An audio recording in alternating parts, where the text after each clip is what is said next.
মুসলিম হওয়াটা, জান্নাত অ্যাচিভ করাটা সত্যি খুব সহজ। আমি ঠিক সাদা মতো একটা জীবন চাই, যে ঘরে থাকলে রাসূল সাল্লাল্লাহু আলাইহি ওয়াসাল্লামের প্রতিটা সুন্নত জীবনের সাথে জড়াইতে পারবো।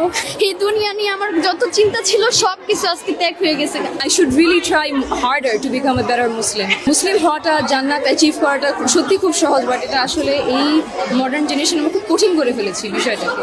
বাট জিনিস এত সিম্পল, জীবনযাপন দিয়ে আসলে জান্নাত অ্যাচিভ করা সম্ভব। আমি যেটা এখানে আইসা রিয়েলাইজ করছি যে অন্তত আমি আমার যে নতুন জীবনটা শুরু হইব, এটা অন্তত আমি চাকচিক্যময় কোনো জিনিসপত্র আমার ঘরে রাখি না। My father, Muhammad Iqbal, he really put all of his dedication and effort into it.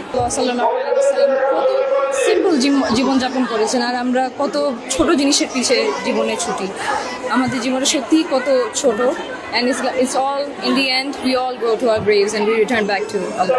Walton AC exchange অফারে এখন যে কোনো ব্র্যান্ডের পুরাতন এসি বদলে নতুন ওয়ালটন এসিতে উপভোগ করুন 25% ছাড়। Walton air conditioner, comfort without compromise. আমরা দুনিয়াটা নিয়ে এতটা ব্যস্ত থাকি যে চাকচিক্যময় মানে বিল্ডিং, দালান কোঠান হুড়তেই আছে, কিন্তু আমরা একটা ব্যাপার ভাবি না। আমার রাসূল সাল্লাল্লাহু আলাইহি ওয়াসাল্লাম একটা সাদামাটা একটা ঘরে থাকতেন, যেখানে কোনো আসবাবপত্র, হাঁড়ি পাতিল কোনো কিছুই ছিল না, কিন্তু ইবাদত ঘর, আল্লাহ তাআলার শুকরগুজার ছিল।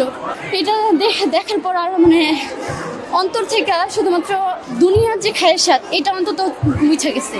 আমি ঠিক সাদা মতো একটা জীবন চাই, যেখানে যে ঘরে থাকলে রাসূল সাল্লাল্লাহু আলাইহি ওয়াসাল্লামের প্রতিটা সুন্নত জীবনের সাথে জড়াইতে পারবো। শুধু আমার নিজের ক্ষেত্রে আমি নিজের এতটুকু ভাবে পরিবর্তন করতে চাই যে আশিকি রাসূল সাল্লাল্লাহু আলাইহি ওয়াসাল্লামের যে প্রেমী বা প্রেম ভিতর থেকে আসে, সেই প্রেম যেন আমার অন্তরের ভিতরে আসে। আর রাসূল সাল্লাল্লাহু আলাইহি ওয়াসাল্লামের দেশেই যেন আমি একটা যাওয়ার একটা সুযোগ পাই, মানে মৃত্যুর আগ পর্যন্ত হইলো একবার যেন আমি আমার হাবিব মুহাম্মদ সাল্লাল্লাহু আলাইহি ওয়াসাল্লামের ঘরে যেতে পারি। আমার আর কোনো কিচ্ছু চাওয়ার নাই। এই দুনিয়া নিয়ে আমার যত চিন্তা ছিল সব কিছু আজকে ত্যাগ হয়ে গেছে।